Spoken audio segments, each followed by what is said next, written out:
It's just kind of made a difference, and obviously the game was close, even though it ended up being that Quantum Freaks just kind of found the advantage on those final plays and were able to cement it. It was close for a pretty long duration. Yeah. Don't think it would take much really for Nongshim to win this game too, and draft is really where you're looking to see it kick off. Callisto once again banned away. Don't think they'll let Bull ever get that. Nope. And they definitely shouldn't. They also know that the Draven is always lurking, so giving him an opportunity to play that would also be a rough decision.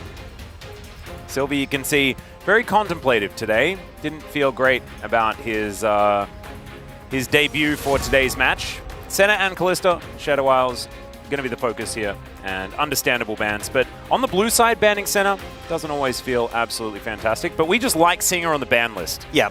And that's fine.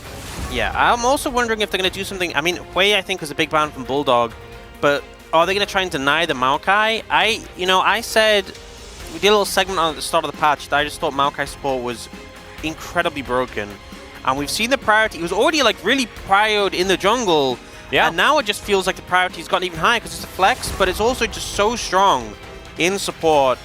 Just adds so much, makes it so hard for a lot of champions to play the game. The value of the ultimate's massive, so I feel like it's a big reason why Peter wasn't able to play the game in the previous match.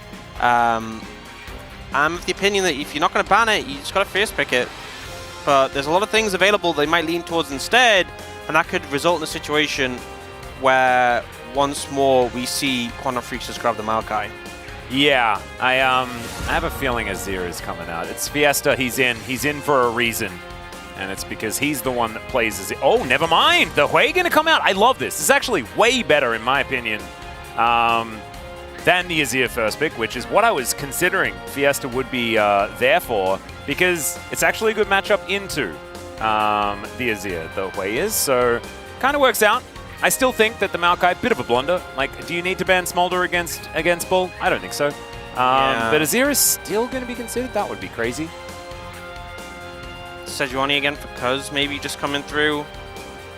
Picking it early though, which obviously does take away the value of like the Maokai flex. Plus into the Hui, maybe you want to go, I think it's going to be much more about getting onto the enemy backline. We'll see what they have to go for in this situation. Looking towards the Azir.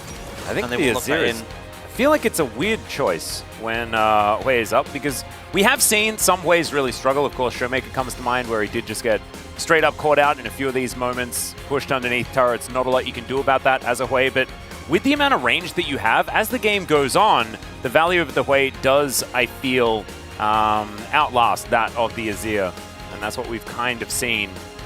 Does now give Nongshim the ability to lock down this area if they would like to. Wouldn't mind just a Maokai here as well. Maokai here would be so good. You know that Quantum Freaks are going to have to close the gap on the Hui. That's going to be their MO. So if you pick the Maokai, it's going to make that way harder. And it's, as you said, a great flex here. Yeah. So you can put it in either role. It's going to make banning in second rotation really hard for Quantum Freaks. I think Nongshim in a much better position on the back of this. Oh. The question's going to be, what will Quantum Freaks secure here? I feel like they definitely want to engage in the support role, but I feel like Rakan definitely not the play, picking that into it. Alistar, I feel like Maokai is fine in Alistar, but it's definitely going to have a better time. Yeah, I was a little bit worried about the Renata being a bit of an issue, but not going to be the case. And of course, when you have the range of something like a Hui, the ulti is a little bit harder to line up, and you are really wanting some lower range opposition. So going to be opting out of that, and instead the cow will be decided upon. And still, support ban's going to be coming through. I'm kind of expecting that Peter will want to play the Maokai. I don't think Sylvie is necessarily a player that wants to be on something that's not super brawly. He wants to be Wukong, or as close to Wukong as he can be at all times. Yeah, interesting that they banned the Aatrox. I feel like that could have been something good for Nongshim. But we'll see how things end up panning out. Yeah, I expect the Maokai support, but that flexibility definitely keeping Quantum Freaks on their toes. They end up going for the Poppy ban. I think you have to ban Cassante here if I was Nongshim. Definitely don't want to give that over to Quantum Freaks on 4, because they are hinting at it with the fact that they banned this Poppy. Yeah. I think that they'll probably ban it. Alright, guys.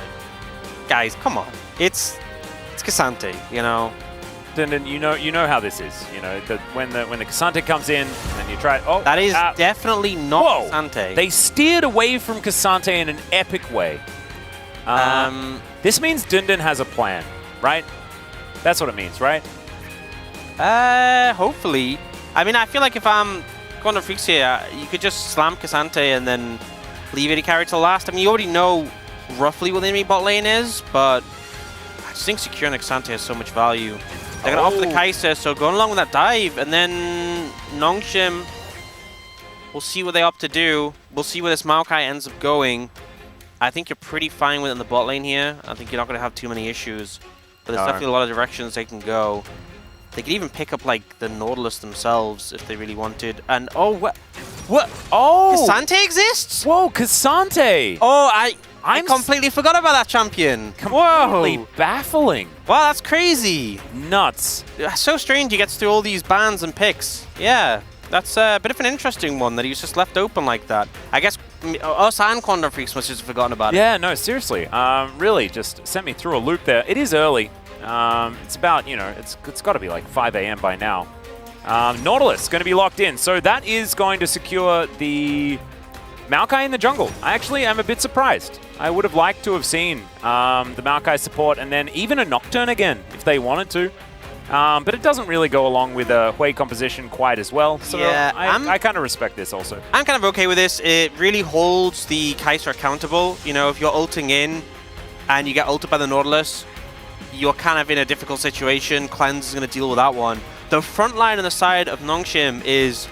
I mean, we kind of talked about how tanky the Sejuani was. We now have this Maokai, Nautilus, and K'Sante on the other side with two really strong scaling carries. And the thing is, with Quantum Freak's composition, you know, as much as I said they need to be getting on top of the way, get on top of the backline, I don't think that comp does like a fantastic job of it. Like, there's a lot of conditions. You kind of need the Mega Gnar. You need, like, ideally flash or a good angle for the Alistair. You know, maybe like someone not in a position to block the Sejuani ult. There's a lot of things, I feel like, a lot of conditions that might make it tough to execute with this composition. Yeah, I like the fact that it's keep it simple, stupid. That's the idea here for Nongshim Red Force in this particular game. And I think that there's a lot of execution-heavy champions, but decision-making that you have to do within team fights pretty straightforward for this composition. Quantum Freaks, though, I think are going to have to be very proactive with how they play this. They're also going to have to be very coordinated with how these engages